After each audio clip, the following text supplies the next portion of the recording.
All right, welcome.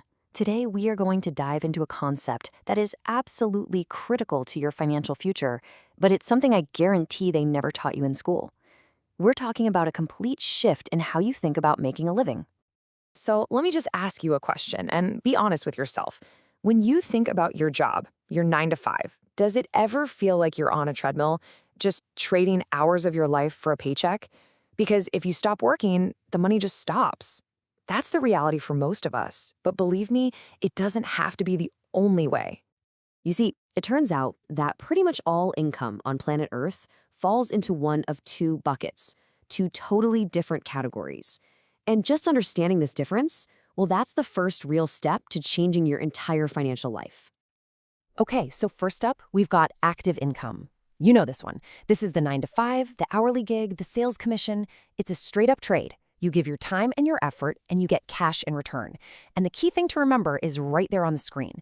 The second you stop working, the money stops coming in. Simple as that. But then there's the other side of the coin, passive income. Now, don't think of this like a job. Think of it more like a machine that you build over time. It's money that flows in from assets you own or from work you already did in the past. You've heard that famous phrase, making money while you sleep, right? Well, this is it. It's a system that's designed to work for you 24/7, whether you're at a desk or not. This really breaks it down, doesn't it? Look at the difference in mindset. Active income means you work for money. Passive income means your money works for you. One is about trading your limited time for dollars. The other is about building assets that generate those dollars. One is the path to making a living, which is fine, but the other is the path to real freedom. To really let this sink in, let's do something kind of cool. Let's map out your entire financial life on a single graph. This is going to show you crystal clear the journey most people are on and the one that's actually possible. So, everything starts here with this one simple line. This is your baseline, your cost of survival. Think rent, food, bills. It's the absolute bare minimum you need to earn just to keep your head above water. This is where everyone's story begins. All right, now let's draw in the next line. This is your active income. This is your career. Hopefully it starts out covering your basic needs, and over the years, with raises and promotions, it goes up. But look at the shape of that line. It's pretty straight, pretty predictable, and it always relies on you renting yourself out to a company. And now, here's where things get really interesting. Let's add the passive income curve. Now look closely at where it starts. It starts at zero, a big, fat nothing. For a long, long time, you might put in the effort, you might build and invest and see almost no reward. But then, if you stick with it, the curve starts to bend. It grows exponentially until one day it can shoot past your active income. But hold on, there's a trap in this game, a sneaky little line that keeps people stuck on that treadmill forever. We can call it the ideal lifeline. This is the stuff you want, the nicer car, the bigger apartment, the fancier vacations. And this is the killer. For most people, as their active income goes up, that ideal lifeline goes right up with it. It's called lifestyle creep. Your spending just magically expands to match whatever you earn. And what that means is you never actually get ahead. You're just running faster and faster to keep up with your own new, more expensive lifestyle. So, the big question is, how do you escape this loop? How do you break the cycle? You have to make a conscious choice to start building your passive engine. So let's talk about how you actually do that. Okay, rule number one. This is the foundation for everything else, and it is non-negotiable. You have to create a surplus. That's it.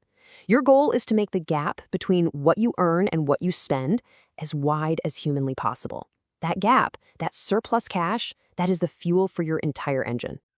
So, you've got this extra cash. Now what? Well, you use it to buy or build assets that generate more income.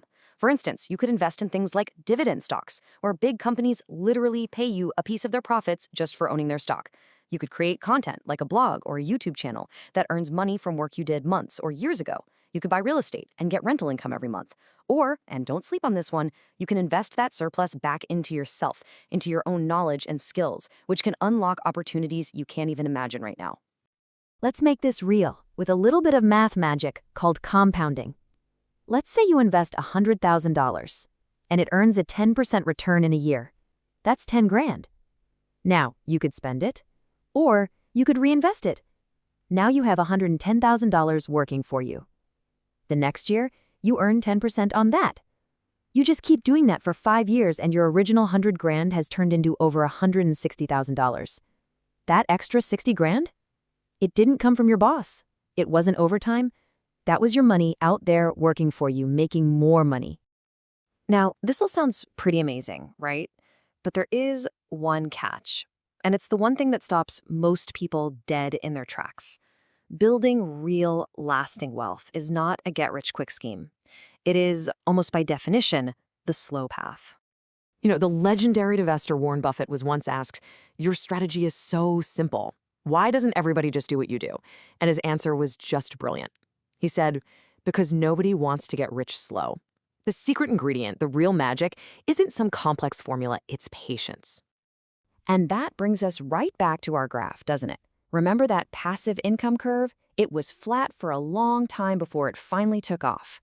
That beautiful exponential magic only kicks in if you give it the one thing it desperately needs: time. So, you see, when you boil it all down, this isn't really about spreadsheets or stock tickers. It's about a choice. It's about a philosophy for how you want to live your life. It's about which path you are going to consciously decide to walk down. On one side, you've got path number 1, the drift. This is where you just kind of let life happen to you. You complain about your job, your situation, but you're too scared of failing to actually try anything different. And then you have path number 2, the struggle.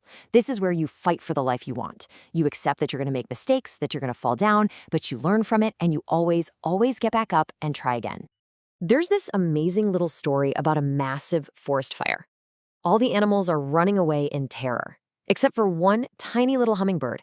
It flies to the river, gets a single drop of water in its beak, flies back, and drops it on the fire, over and over. The other animals laugh and say, "What are you doing? You can't put out this fire." And the hummingbird just replies, "I'm doing my part." The point isn't about putting out the fire alone. The point is the effort. The struggle itself is what matters. And so I'll just leave you with this one last question. If you decide to choose that path, the path of struggle, of building, of learning, and yeah, maybe even failing a few times along the way, what do you really, truly have to lose by trying?